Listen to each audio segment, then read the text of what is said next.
하나님의 말씀 역대상 29장 11절입니다. 역대상 29장 11절에서 16절까지 말씀,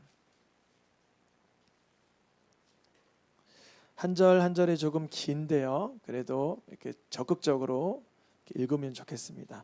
29장 11절에서 16절까지 말씀입니다. 제가 먼저 읽겠습니다. 여호와여, 위대하심과 권능과 영광과 승리와 위엄이 다 주께 속하였으니 천지에 있는 것이 다 주의 것이로소이다. 여호와여, 주권도 주께 속하였사오니 주는 높으사 만물의 머리심이다. 부와 귀가 주께로 말미암고 또 주는 만물의 주제가 되사 손에 권세와 능력이 있사오니 모든 사람을 크게 하심과 강하게 하심이 주의 손에 있나이다. 우리 하나님이여, 이제 우리가 주께 감사하오며 주의 영화로운 이름을 찬양하나이다. 나와 내 백성이 무엇이기에 이처럼 즐거운 마음으로 드릴 힘이 있었나이까. 모든 것이 주께로 말미암았사오니 우리가 주의 손에서 받은 것으로 주께 드렸을 뿐이니이다. 우리는 우리 조상들과 같이 주님 앞에서 이방 나그네와 거류민 되리라 세상에 있는 날이 그림자 같아서 희망이 없나이다. 우리 하나님 여호와여, 우리가 주의 거룩한 이름을 위하여 성전을 건축하려고 미리 저축한 이 모든 물건이 다 주의 손에서 왔사오니 다 주의 것이니이다. 아멘. 7월 설교 시리즈 전체 주제를 읽어보겠습니다. 다 주님의 것입니다. 위대하심과 영광과 권능과 승리와 위엄, 천지에 있는 모든 것이 다 주의 것입니다. 우리의 몸도, 우리의 물질도, 시간도, 영혼도 주님의 것입니다. 그래서 오늘 맥주감사절을 맞이해서 다 주님의 것입니다의 전체에 대한 이야기를 나누고, 돌아오는 주일부터 첫째, 무엇이 주님의 것입니다? 몸. 이 몸이 내 몸이 아닙니다. 내가 함부로 내 맘대로 내 뜻대로 쓸 수 있는 몸이 아닙니다. 나는 하나님의 자녀이며 예수 그리스도의 핏값으로 산 예수의 소유물입니다. 이 몸이 주님의 것입니다. 우리에게 주어진 은사와 재능과 모든 물질도 주님의 것입니다. 내 욕구와 탐심과 나의 호기심과 욕망으로 인해서 쓸 수 있는 게 아니라 하나님 영광을 위해서 쓸 수 있는 주님의 것입니다. 시간, 내 남은 여생, 내 남은 생명, 1년이 남았을지 10년이 남았을지 알 수 없지만 이 모든 시간도 주님의 것입니다. 나의 영혼도 주님의 것입니다. 내가 만나는 모든 이들의 영혼이 다 주님에게 속해 있습니다. 이번 달에는 여름에 우리 어린아이들 성경을 잘 가르치려고 23일에는 점심 먹고 나서 저녁 먹기 전까지 한 6시간 정도를 교회에서 여름 성경학교를 하게 됩니다. 그리고 청소년부는 이번 달 말일부터 8월 2일까지 2박 3일 동안 수련회를 하게 됩니다. 그리고 전교인 수련회는 몇 월에 있죠? 8월 중순 지나서 있습니다. 모두 다 참석하시면 좋겠습니다. 오늘 말씀의 주제를 먼저 다시 한번 읽어보겠습니다. 시작. 다 주님의 것입니다. 오늘 맥주감사절인데요, 사실 성경에 나타난 맥주감사절은 그 유대력으로 하면, 유대인들의 종교력으로 하면 이미 지났습니다. 지나갔어요. 우리가 언제 그걸 지나갔냐면, 혹시 성령 강림 주일이라고 기억나세요? 성령 강림 주일 기억나실 거예요. 우리가 부활절 기억나세요? 부활절의 세례도 있었잖아요. 그 부활절을 기준으로 7.7절 7주를 지나면 오순절, 그날이 성령 강림절이면서 맥추절 또는 7.7절이라고도 합니다. 근데 왜 우리가 이 맥추절을 똑 떼내서 7월 첫 주에 대한민국에만 있는 이 절기를 지키냐면, 한국의 문화와 자연 환경적 요인 때문에 그렇습니다. 그러니까 이 복음에 나타난 절기가 즉 이 지역화 이 대한민국에 들어오면서 조금 다른 모습으로 바뀌었어요. 우리나라가 지금은 먹는 것에 좀 어렵지 않지만 옛날에 저도 태어나기 전에 벼농사가 딱 끝나면 추수를 언제 하죠? 가을에 하죠. 그럼 가을에 추수한 걸로 그 다음 가을까지 버틸 수가 없었어요. 그래서 사람들이 무슨 농사를 합니까? 보리 농사를 합니다. 그러면 보리 농사를 가지고 사람들이 먹을 것을 이제 쌀이 떨어질 때쯤 되면 그 보리가 나올 것을 간곡히 그 어려움 가운데 굶는 가운데 기다리는 거예요. 그래서 맥추감사절쯤 되면 드디어 다 고갈되었던 쌀이 사라졌지만 하나님께서 보리를 추수하게 하는 이 문화적, 시대적, 상황적 특수성이 있었던 거예요. 다른 말로 우리가 오늘 농사를 짓지 않지만 맥추감사절을 지키는 요인은 지난 6개월을 살아냈다라는 마음으로 감사하는 날입니다. 우리는 농사 짓지 않잖아요. 농사 짓는 분 몇 분 계시지만 이거를 아주 전업으로 하시는 게 아니라 그걸 뭐라 그러죠? 이렇게 조금 떼서 하는 거, 주말 농사 그런 형식으로 하시는 분은 계시지만 이게 전적으로 내 생업이 되는 분들이 도시문화권엔 별로 없어요. 그래서 맥추감사라는 의미를 우리가 쉽게 이렇게 공감이 되지 않지만 공감되는 건 뭐냐면 1월부터 6월 달까지 상반기를 버텨내게 하신 하나님의 은혜를 기억하는 거죠. 견뎌내게 하신 하나님의 은혜. 우리 오늘 맥추감사절을 맞이해서 다 주님의 것입니다. 전체 주제를 좀 다뤄보려고 합니다. 맥추절이라고 하면 되는데 맥추감사주일이라고 합니다. 우리가 어떻게 하면 맥추감사절을 정말 감사함으로 드릴 수 있을까? 오늘 본문에 다윗은 역대상 29장 말씀 오늘 본문에 보면 모든 것이 다 주님께 속했다 이렇게 고백합니다. 이때에 다윗의 고백을 하고 있는 이 시기는 다윗이 북쪽의 이스라엘과 남쪽의 유다를 완벽하게 통일한 통일 왕국의 왕으로서 등극한 그 절정기입니다. 하나님 앞에 인간적인 복을 다 받은 그 절정기예요. 사람이 어려울 때는 하나님 찾기가 좀 괜찮습니다. 아프고 피곤하고 가난하고 힘들면 하나님 잘 찾아요. 그런데 이 다윗처럼 자기가 가지고 있는 소유와 상황과 그 평안 이 모든 것이 주어졌을 때 그때 하나님께 영광 올려드리기를 한 쉽지 않아요. 우리 다윗처럼 복을 받고 또 하나님께 영광 올려드릴 수 있도록 연습되시기를 축복합니다. 저도 사역하면서 연습을 좀 했어요. 누가 이렇게 교회가 아름답습니다. 믿음의 공동체가 하나님께서 이렇게 복을 주시는 것 같습니다. 할 때마다 예전에는 그거 자체가 쑥스러워서 머리를 긁적였다면 돌아보니까 그것도 교만이고 잘못된 것 같아요. 누군가 하나님께 이렇게 영광 올려드릴 수 있는 말씀을 하시면 그것이 다 하나님께로부터 온 복입니다. 이렇게 고백할 수 있는 것이 그것이 겸손이고 담대함입니다. 병이 나아도 아이가 잘 돼도 뭐 진급을 하여도 형통케 되어도 이 모든 것이 주님께로부터 말미암은 것을 기억할 수 있기를 축복합니다.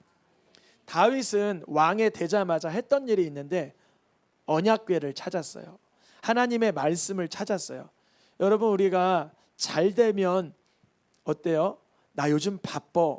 말씀 읽을 시간 없어. 그러잖아요. 우리가 일이 좀 바쁘고 일이 좀 형통케 되면 말씀 볼 시간 없어요. 하나님의 말씀을 찾을 그런 이유가 없다는 거죠. 여러분 오늘 1일 티켓이 주어졌어요. 오늘만 모든 걸 할 수 있는 티켓이 주어졌어요. 그러면 그때도 말씀을 똑 떼내서 1시간 읽으시렵니까? 아니면 오늘은 좀 티켓이 주어졌으니까 내 자유로이 좀 누리고자 하십니까? 다윗은 모든 것을 누릴 수 있는 이 시즌에 하나님의 말씀을 찾았습니다. 하나님의 말씀을 찾아 그 말씀을 다윗성으로 드리려고 하는데 끔찍한 일이 있었어요. 말씀을 읽기 시작했는데 끔찍한 일이 생겼어요. 하나님의 뜻대로 살려고 하는데 오히려 더 비참한 일이 생겼어요. 하나님의 말씀을 들고 오던 종들이 죽는 거예요. 웃사가 죽는 거예요. 이로 인해서 다윗도 겁이 나요. 잘못되는 건 아닌가. 결국은 하나님의 궤를 다윗성으로 안전하게 옮겨오는데 성공합니다. 이유는 뭐냐? 말씀을 잘 몰랐던 거예요. 그때 말씀을 어떻게 가지고 와야 되는지 몰랐던 거예요. 우리가 말씀을 대할 때 경외하는 마음으로 대할 수 있기를 축복합니다. 하나님의 말씀을 읽으라고 했는데 복받고 싶어서 읽었는데 하나님의 말씀을 하찮게 여기는 거예요. 함부로 여기는 거예요. 어딜 가더라도 핸드폰이나 지갑은 들고 가는데 말씀을 안 들고 가는 거예요. 말씀이 우스운 거예요. 말씀이 필요가 없는 거예요. 왜냐하면 말씀이 내 삶에 지금 지대한 영향을 끼치지 있다고 여기지 않으니까요. 그러나 어려울 때, 괴로울 때, 쓰라릴 때, 씁쓸할 때 병원에 가면 많은 분들이 성경 안 읽던 분들도 뭐 읽는지 아세요? 성경을 읽어요. 너무 감사하게. 그래서 여쭤봐요. 어떻게 성경을 읽게 되셨냐? 여기 있다 보니까 할 일이 없어서 성경을 읽는다. 성경을 할 일 없을 때 읽으면 하나님께서 할 일 없게 만들어 주십니다. 좀 무서운 말이죠. 그런데 할 일이 너무 많고 너무나 분주하고 내가 나로서 역량이 발휘되어야 될 삶이 바쁘지만 그때도 하나님 말씀을 똑 떼내서 하나님 말씀에 집중하면 주님이 더 큰 복을 주십니다. 그 일을 처리할 일꾼들까지 보내주시는 거예요. 말씀을 하나님과 교제해야 되니까. 다윗은 하나님의 말씀을 받아들일 때 자기의 바지가 흘러내리는 것도 모를 만큼 기뻐하였습니다. 여러분 그렇게 기뻐한 적이 우리가 언제였습니까? 정말 기뻐하면서 한박 웃음을 지을 때가 언제였습니까? 복된 소식을 들으며 즐거운 소식이 언제였습니까? 지난주 아니었겠습니까?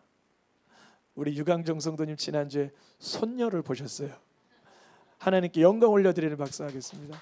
제가 6월 25일 그 주일 당일날 출산을 해서 그날 몰랐어요. 그래서 주중에 알게 되어서 이미 소식은 이제 출산을 위해서 아내 되시는 분이 미국으로 들어가시는 건 알고 있었지만 이제 언제 그 아이가 나올지 한 열흘 먼저 나왔다고요? 좀 미리 먼저 나왔다고 들었습니다. 그래서 주님께서 기쁨의 한박 웃음을 주셨어요. 우리가 언제 그렇게 웃어봤던 추억이 언제 있었습니까? 하나님의 말씀을 통하여 우리의 성령에 충만한 놀라운 기쁨이 기적적으로 임하기를 축복합니다. 다윗은 하나님의 말씀을 찾고 그의 인생의 가장 절정의 때에 역대상 29장 15절에 이렇게 고백을 해요. 너무 희한한 고백이에요. 읽어보겠습니다. 세상에 있는 날이 그림자 같아서 희망이 없나이다. 자, 우리 성도님들에게 대통령이란 권한을 제가 드린다고 해볼게요. 그리고 주머니에는 그 백지수표 한 1,000억 원짜리 마음대로 쓸 수 있는 백지수표를 다 드릴게요. 그리고 양 옆에 보디가드 골리앗 장수 정도는 몇 명은 쓰러뜨릴 보디가드를 붙여드린다고 할게요. 그럴 때 이 고백을 하실 수 있을까? 우리가 세상에 있는 날이 그림자 같아서 세상엔 희망이 없습니다. 이런 고백을 할 수 있습니까? 우리가 그 고백을 못하죠. 왜냐하면 건강이 출중하고 욕구가 출중하고 탐욕이 출중하여서 주머니에 있는 백지수표를 가지고 빨리 내가 내 멋대로 내 마음대로 내 능력대로 내 느낌대로 내 취향대로 즐기고 누리고 싶지 않습니까? 근데 다윗이 어떻게 이런 고백을 할 수 있습니까? 다윗은 생명이 자기에게 있는 게 아닌 걸 아는 자예요.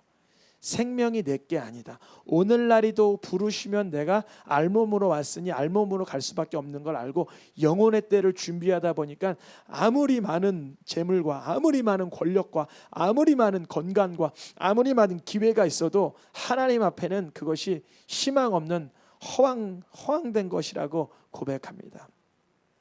다윗은 하나님 앞에 모든 것이 주님 것이라고 고백하는데 역대상 29장 16절에 읽어보겠습니다. 성전을 건축하려고 미리 저축한 이 모든 물건이 다 주의 손에서 왔사오니 다 주의 것이니이다. 다윗은 왕이니까 성전을 건축할 때 너희들이 지어라 이래도 되는데 역대상 29장 앞절에 보니까 이 종 다윗이 사유한 걸 주님께 먼저 내어드립니다. 그 양이 수천 달란트예요. 수천 금으로 된, 은으로 된, 순은으로 된 달란트. 놋은 오히려 금, 은하고 놋은 취급도 안 하나 봐요. 다른 대신 저기 관료들은 금도 드리고 은도 드리고 놋도 드리는데 다윗은 주님께 그렇게 수많은 양의 것을 드리는데 뭐라고 하냐면 내게 아니라 주님의 것입니다.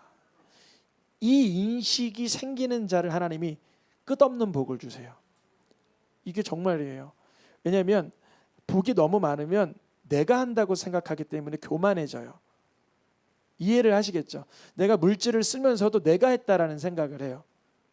왜냐면 내가 벌었으니까, 내가 가지고 있으니까, 내가 고난을 사용하니까. 근데 다윗이 고백하는 것이 뭐냐면 누구의 것이라 그래요? 주의 것입니다. 주님의부터 왔습니다. 내가 가지고 있는 몸, 건강, 시간, 생명, 물질 모든 것이 주님의 것입니다.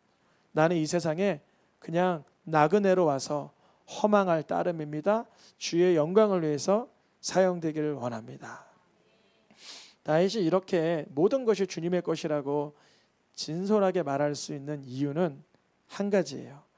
다윗은 자기가 어떠한 자였는지 알고 있었어요. 우리가 어떠한 자였습니까? 예수님 믿기 전에, 내가 예수님 앞에 복 받기 전에 우리 이렇게 옆에를 바라보세요. 너무나 훈칠하십니다. 이렇게 너무나 빛이 나십니다. 바라보면 인사 나누면 좋게. 우리가 이렇게 광채가 나고 훤칠하고 빛이 나기 전에 얼마나 어둠에, 미움에, 증오에, 더러움에, 시커함에 물들어 있었습니까? 그거를 기억해내야 돼요. 왜 기억해내야 되는지 아세요? 그래야만 은혜를 고백하는 거예요. 사도 바울은 늘 자신이 죄인 중에 괴수임을 고백합니다. 이 괴수가 뭐예요? 괴물이라는 거죠. 죄인 중에 최고의 괴물이 나였다는 것을 인정하는 거예요. 그 고백이 이러한 고백입니다. 시편 78편에 이렇게 기록되어 있죠. 그의 종 다윗을 택하시되 양의 우리에서 택하시고, 왕 될 사람을 택하려면 좀 기품이 남다른 사람을 골라야 돼요. 양 똥냄새 나는 사람을 골라줘야 돼요. 좀 기품이 남다른 사람을 골라줘야 되잖아요. 사무엘상에 보니까 PPT는 없지만 사무엘 선지자가 이새의 아들들을 보니까 너무 놀랐어요. 엘리압을 보니까 이런 마음이 드는 거예요. 과연 기름 부음 받을 자가 주 앞에 있도다. 그러니까 하나님께서 마음에 용모를 보지 마라 그래요. 용모를 보지 마라, 외모를 보지 마라, 키를 보지 마라. 내가 그를 버렸다 그래요. 그 다음에는 아미나답을 보는데 이 사람도 아니다. 쌈마를 지나가게 하시는데 이도 아니다. 그런데 물어봐요. 아니 아들이 이게 다예요? 그러니까 이새가 있긴 있는데 아들도 아니야. 그는 볼 거 없어. 양이나 치고 있지 그래요. 표현이 그런 거예요. 왜냐하면 아니 아들이 다 여기 있어요. 그러니까 아직 있긴 있는데 막내가 남았어. 양 치고 있어 그래요. 사무엘이 그가 올 때까지 난 아무것도 먹지 않고 가만히 있겠습니다 그래요. 양 치던 다윗이 오니까 똥 냄새도 나고 양 냄새도 나고 땀 냄새도 나는데 주님이 감동하시기를 이가 크니 기름을 부어라 그래요. 사람 보는 것과 하나님 보는 것이 다르신 거예요.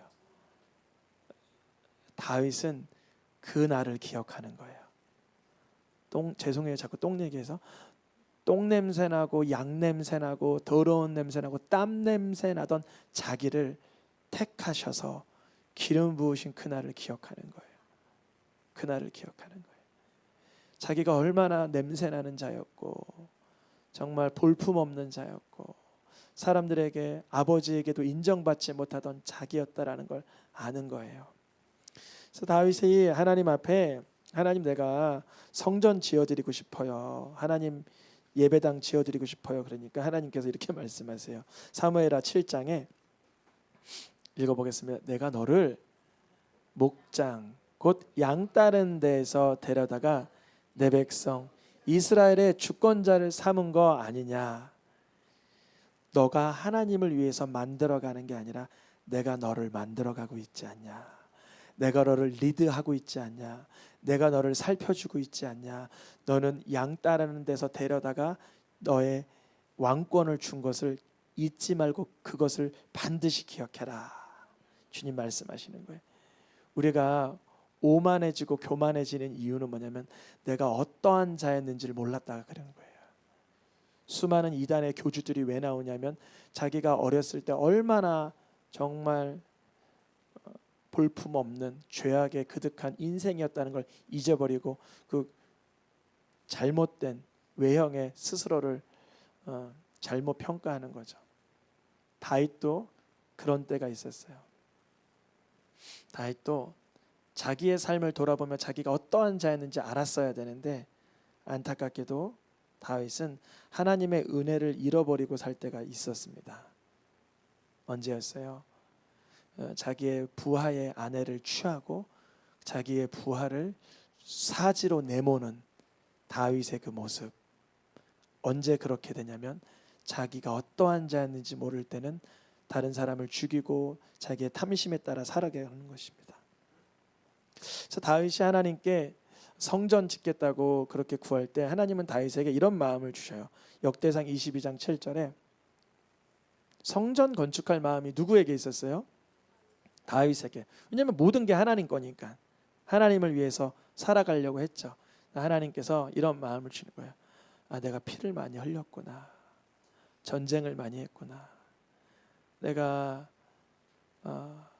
남을 위해서 흘린 피가 아니라 나를 위해서 흘린 피가 너무도 많구나. 나의 아집을 위해서, 나의 고집을 위해, 나의 탐욕을 위해, 탐심을 위해서 내가 살아왔구나 하며 다윗은 성전 건축할 마음은 있었으나 건축하지 못하라는 말씀을 듣고 건축을 해요, 안 해요? 안 하죠. 이게 바로 절제라 그러는 거예요. 다윗은 성전 건축할 재량과 재물과 형편은 다 됐어요. 누가 막으신 거예요? 하나님이. 여러분 호주머니에 100만 원이 있어도 1000만 원, 1억이 있어도 하나님이 막으시면 안 쓰는 거예요. 그러나 1000억이 있어도 하나님이 원하시면 쓰는 거예요. 100원이 있어도 그 물질의 크고 작음의 문제가 아니라 이 지갑이 회개를 해야 돼요. 지갑이. 여러분 지갑이 회개하기를 축복합니다. 내가 지난달 카드 목록을 봐서 하나님의 영광과 이웃을 위해서 어떻게 활용했는지, 나의 탐심과 탐욕과 욕구를 위해서 어떻게 활용했는지를 보면 아, 모든 것이 주님의 것이라고 고백하는 삶인지 아닌지 그 내역서가 나를 돌아다봅니다. 다윗은 이 내용만 봐서는 정말 모든 것이 누구의 것이에요? 하나님의 거예요. 하나님을 위해서 건축할 마음이 있었으나, 마음만 먹으면 할 수도 있었으나, 자기의 이름의 명예에 위해서 할 수는 있었으나, 내뱉은 말이 있잖아요. 나단 앞에서 한 말이 있잖아요. 그러나 하나님이 막으시면 할 수 없는 거예요. 왜냐하면 누구의 물질이니까? 하나님의 것이니까. 내 주머니에 있으면 내 돈입니까? 내 것입니까? 그게 하나님 것이죠. 하나님의 뜻대로 쓰임받는 물질을 생활을 할 때 주님이 끊임없는 공급을 하십니다. 정말 주체할 수 없다는 건 좀 표현이 안 좋지만 넘치는 복을 주시는 거예요. 그 물질이 됐든 건강이 됐든 시간이 됐든 인권, 영권, 물권 어떤 것이라도 주님이 하나님의 영광을 위해서 멈출 수도 있고 헌신할 수도 있고 절제할 수도 있고 섬길 수도 있는 사람에게는 부어주십니다. 하나님은 너는 건축 못해. 누가 건축한다 그러냐면 역대상 22장에 보니까 누가 건축해요? 그가 내 이름을 위하여 성전을 건축하리라. 그가 누굴까요? 솔로몬이라고 얘기하면은 유대인 정도의 감각이 있는 거고, 예수님이라고 말하면 영적인 감각이 이제 부어진 거예요. 왜냐하면 그가 건축하는데 어디에까지 이르게 한다 그래요? 영원까지 이르는 성전을 건축한다 그래요. 그가 누굴까요? 솔로몬은 영원까지 이르는 성전을 건축한 적이 없어요. 솔로몬 성전은 오늘날 있어요, 없어요? 없죠. 솔로몬 성전은 회파되고 그 이후에 수룹발벨 성전이 세워졌지만 또다시 망그러지고 헤롯 성전을 세워졌지만 그조차도 망그러지고 지금 통곡의 벽 앞에서 온전치 못한 성전을 보고 안타까워하니 지금 영원한 성전은 없죠. 온전한 성전, 영원한 성전, 여호와의 율법을 완전히 지킴으로 성전을 지어내신 분이 누굴까요? 예수 그리스도이신 거예요. 모든 것이 주께로부터 말미암았으니 모든 것이 주님의 것입니다라는 것을 몸소 삶으로 드러내신 분이 누구시더라고요? 예수 그리스도이십니다. 마태복음 12장 6절에 보니까 읽어보겠습니다. 성전보다 더 큰 이가 여기 있으니 예수는 성전된 자기 육체를 가리켜 말씀하신 것이라. 어린 양이 그 성전임이시라. 다윗이 솔로몬에게 지으라고 했던 성전은 금으로 은으로 지어지긴 했지만 그 속에는 우상이 가득했어요. 회파되었죠. 솔로몬도 이상에 미혹되었죠. 그러나 성전보다 더 큰 이가 누구라고요? 예수 그리스도. 예수님은 그 속에 하나님의 말씀이 완성되셨죠. 모든 것이 하나님의 주권이며 주인이며 모든 것이 하나님께 속한 줄 아시지만 자기 몸을 들이셨죠. 모든 것이 하나님에게 권한이 있는 걸 아셨으면 예수님은 원하시면 성전에서 뛰어내릴 수도 있고 돌이 변하여 떡이 될 수도 있고 수많은 것들을 할 수 있지만 그러지 않으시죠. 왜냐하면 영혼 구원과 관계 없으니까, 하나님 나라 확장과 전혀 관계 없으니까 절제와 안 하시는 거죠. 거절하시고 거부하시죠. 하나님의 말씀이 완성된 그분이 바로 예수 그리스도이십니다. 예수님은 자기 몸을 들여 우리를 구매하신 거예요. 우리를 구속하신 거예요. 우리를 구원하신 것입니다. 그래서 오늘 말씀을 마치면서 이번 달 4주차에 걸친 말씀을 좀 한 번씩 다루어 마치려고 하는데요. 예수님이 우리를 핏값으로 사셨기 때문에 고린도전서 6장 19절에 우리 몸은 이제는 누구의 것이 아니니라 너희 자신의 것이 아니라. 누가 구매하셨으니까? 예수님이. 이제 예수님이 싫어하는 것을 보지 않기를 축복합니다. 보지 않기를 축복합니다. 예수님이 싫어하는 말을 하지 않기 축복합니다. 예수님이 싫어하는 곳을 가지 않기 축복합니다. 왜냐하면 몸이 주님의 것이니까. 만만치는 않아요. 하던 습관, 하던 본능, 하던 그런 삶의 스타일이 있는데 이렇게 고백해요. 주님, 내 몸이 주님의 것인데 내게 잘못된 중독된 습관과 잘못된 스타일과 취향이 있사오니 이거를 거두어 가주세요. 정말 나를 구속하셨으면 거두어 가주세요. 그 기적을 경험하게 해주세요.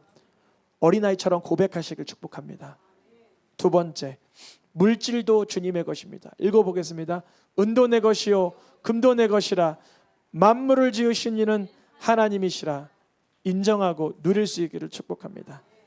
하나님은 시간의 주관자입니다. 열왕기와 베드로서에 보니까 하나님은 시간도 어떻게 하게 하세요? 뒤로 물러가게도 하시고 하루를 보시되 천년으로 펼쳐 보실 수도 있고 천년을 보시되 하루처럼 단숨에 보실 수도 있다는 걸 잊지 말아라. 주님은 남유다가 포로로 끌려가고 있는 그 와중에도 에스겔 선지자를 통해서 뭐라고 말씀하시냐면 모든 영혼은 다 내게 속하여온지라. 오늘 밤에도 내 영혼을 찾으면 너의 삶이 너의 준비한 것이 누구의 것이 되겠느냐. 그 영혼을 하나님께 드림받에게 살 수 있기를 축복합니다.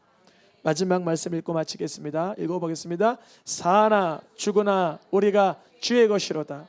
땅과 거기 충만한 것이 주의 것이미로다. 나라는 여호와의 것이요 여호와는 모든 나라의 주제이심이로다. 아멘. 모든 것이 다 주님의 것인 줄 믿습니다.